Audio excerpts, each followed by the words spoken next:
diálogo, preguntas. No les garantizo que pueda contestar todo, que sepa contestar todo, pero mientras no me pregunten misterios, eso sí. Para luego ya tendremos después de eso un receso y continuamos. Sí. Pablo habla de los padecimientos, él en ese momento estaba preso o estaba viviendo las Sí.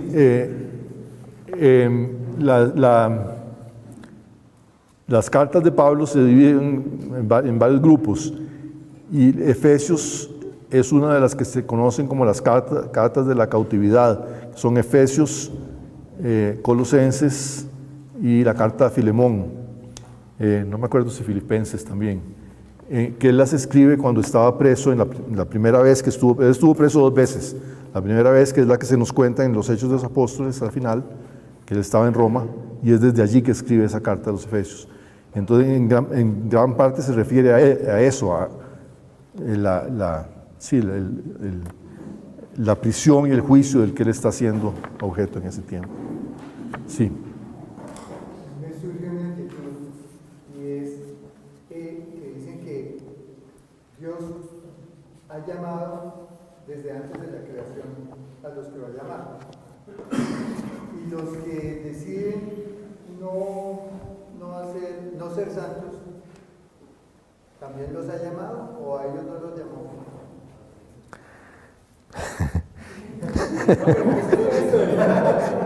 Sí. Les advertí que no me hicieran preguntas sobre el misterio. No, lo que pasa es esto. Sí, precisamente estás tocando uno de los grandes temas de controversia históricamente en la Iglesia. En la Edad Media surgió en la iglesia toda esta cuestión, toda esta controversia sobre lo que se llama la predestinación, ¿verdad? Y cuando vino la Reforma Protestante, por ejemplo, Calvino fue uno que, y todavía siguen discutiendo unos protestantes con otros, porque Calvino fue el que habló más claramente de la predestinación y que solo los elegidos, los predestinados, son los que llegan a creer, etcétera, etcétera. Y en la Iglesia Católica la discusión fue tal, había 2 órdenes, no me acuerdo si eran como los dominicos y los jesuitas, o no me acuerdo quién, ya en el siglo XVI, XVII, que discutían tanto teológicamente sobre eso que el Papa llegó en cierto momento a decir: no se discute más, prohibido hablar de la predestinación. Entonces esa es la única respuesta que te puedo dar.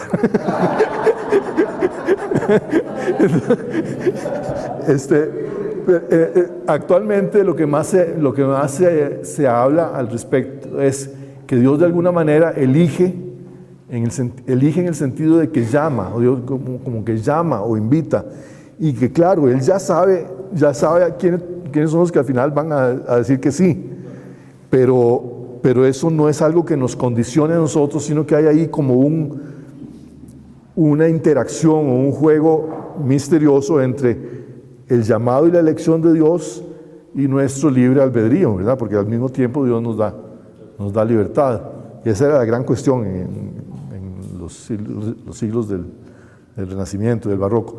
El libre albedrío versus la predestinación. Pero entonces hay como una interacción entre esas dos cosas, y lo importante es que nosotros, es decir, nos aseguremos de responder positivamente al llamado de Dios, ¿verdad?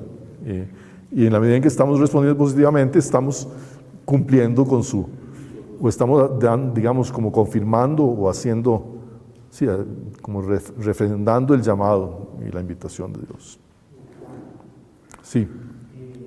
En el capítulo 2, ¿hay alguna razón de fondo por la cual Pablo se dirige a la colectividad y no a la fe personal? Sí, yo creo que vamos a ver cómo lo vemos. Vean ustedes como en el capítulo 1, como lo había dicho, el punto de partida y el ángulo o la postura de la cual Pablo empieza a hablar es del el plan universal y eterno de Dios, ¿verdad? Y entonces él, yo diría que no solo en el capítulo 2, como estás diciendo, sino prácticamente en toda la carta, o por lo menos en todos estos tres primeros capítulos, él no está fijándose tanto en la respuesta o la conducta del individuo, o lo que pasa en el individuo, lo que Dios hace en uno como individuo, sino en las colectividades. Está pensando en la creación entera, por un lado, de los seres del cielo y de la tierra. Está pensando en las potestades y principados, todas las potencias angélicas. Está pensando en los gentiles como gentiles, en los judíos como judíos, como pueblos, como colectividades. ¿Por qué?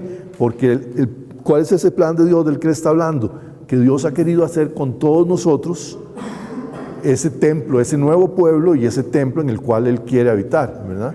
Entonces, el énfasis, yo no diría que es que él no está excluyendo, obviamente, la parte personal o individual, pero el énfasis que él pone es en la parte colectiva, y es por eso precisamente que conectamos toda esta carta de los Efesios con el tema de la comunidad cristiana, porque él está hablando de nosotros como cuerpo. Mientras que, por ejemplo, una carta como la carta de los Romanos, por ejemplo, los capítulos del 6 al 8 sobre todo, Pablo está muy claramente, sí, le interesa siempre, claro, la comunidad, la iglesia, el pueblo, pero está hablando mucho más específicamente de lo que cada individuo tiene que hacer. Entonces yo creo que es un asunto como de énfasis en vista del propósito principal con el cual está escribiendo. Por todo tiempo de adelantarme, ¿cómo afecta digamos, como las interacciones individuales a la comunidad? Por eso digo, con todo riesgo de adelantarme, porque seguramente más adelante. Sí. Bueno, yo creo que, pues sí, precisamente te estás adelantando y está bien, pero precisamente de eso es de lo que nos habla Pablo en los capítulos 4 al 6, es decir, de cómo, en vista de todo este gran plan y de todo este misterio de Dios que nos involucra como pueblo y como comunidad, cómo es que cada uno de nosotros tiene que responder para realmente contribuir a que ese plan de Dios se haga realidad en la comunidad, ¿verdad? Entonces, es en la parte, digamos, moral ya, sí, en la parte moral o exhortativa de la carta, donde la conducta individual ya tiene su intervención. Sí. Cuando dice en el capítulo 2, versículo 8, dice, Pablo, pues han sido salvados por la gracia mediante la fe, y esto no viene de ustedes. Y dice, sino que es un don de Dios, tampoco viene de las obras para que nadie se gloríe. Pero más abajo dice que no vengan las buenas obras que de antemano dispuso Dios que practicaran. Entonces, esa salvación, o sea, no tiene nada que ver con nuestras buenas obras, es por la gracia que Dios nos da a cada uno como dos, o sí tiene que ver, como dice más abajo, por esas buenas obras que de antemano dispuso Dios que hicieran. Sí, ve que en cierta forma el mismo Pablo da la respuesta al final del versículo 16, porque dice en orden a las buenas obras. Es decir, las buenas obras son, aquí en este contexto, son como el propósito o el resultado final. Creo que Pablo aquí no está pensando en términos de la salvación eterna, sino en términos de la salvación, de aquella parte de la salvación que ya hemos recibido. Por eso lo pone en pretérito perfecto, o en presente. Pues en el versículo 8, ustedes ya han sido salvados, ustedes han sido salvados por la gracia. Es decir, hemos recibido la salvación, hemos recibido esa vida nueva en Cristo, y no la hemos recibido porque éramos muy buenos, porque hacíamos cosas muy, muy bonitas, no, la hemos recibido por el favor de Dios, por la gracia de Dios, y a esa gracia de Dios tenemos acceso mediante la fe. Y entonces entonces con esa gracia ya podemos realizar las buenas obras que Dios quería que realizáramos. Entonces, no está pensando tanto en términos de salvación eterna o de méritos, sino en términos de la clase de vida que Dios quiere que llevemos a causa de la salvación que Él ya nos ha dado. Sí, ¿perdón? Sí, no está hablando de eso, pero precisamente está diciendo que lo hemos recibido por gracia y no por algo que nosotros hayamos hecho, ¿verdad? Entonces, parte de esa salvación que ya hemos recibido es el Espíritu Santo. Claro, precisamente. Sí, Álvaro. Carlos, en el versículo 21 del capítulo 1, especifica Pablo que por encima de todo principado, potestad, dominación y de todo cuanto tiene nombre, principado, potestad, virtud y dominación, nosotros las conocemos como 4 de las categorías angélicas. En este caso, la comunidad de Éfeso lo tomaba así. ¿O qué entendía la comunidad de Éfeso cuando se le hablaba de principado, potestad, virtud y dominación? Sí, esa es muy buena pregunta, sobre todo porque no tiene respuesta.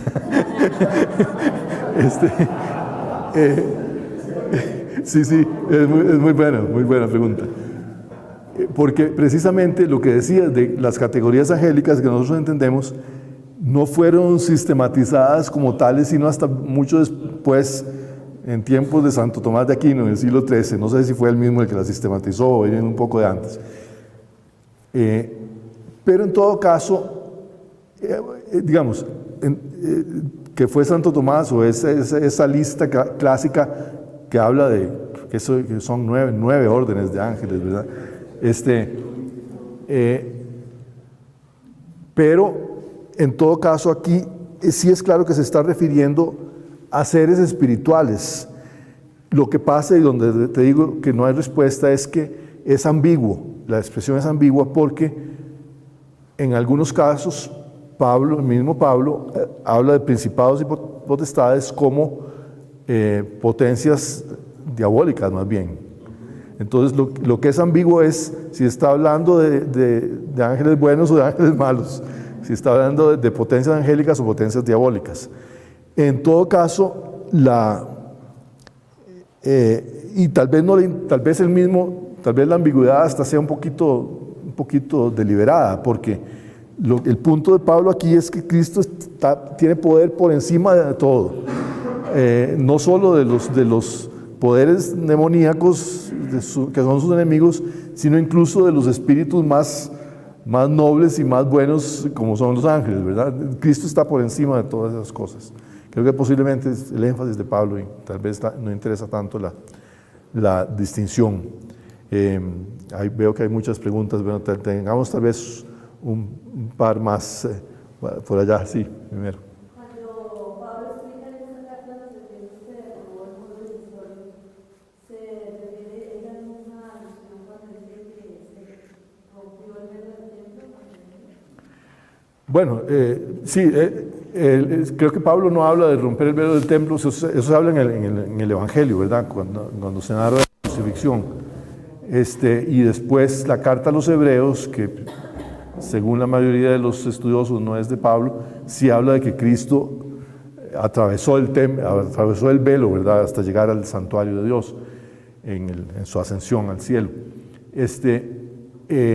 Digamos, no está hablando de una misma división, por lo que ahorita voy a decir, pero sí está hablando de una misma realidad, y es que Cristo nos ha dado acceso al punto de más adentro del santuario de Dios, que con Cristo tenemos acceso y todas las divisiones o separaciones que había ya han quedado abolidas.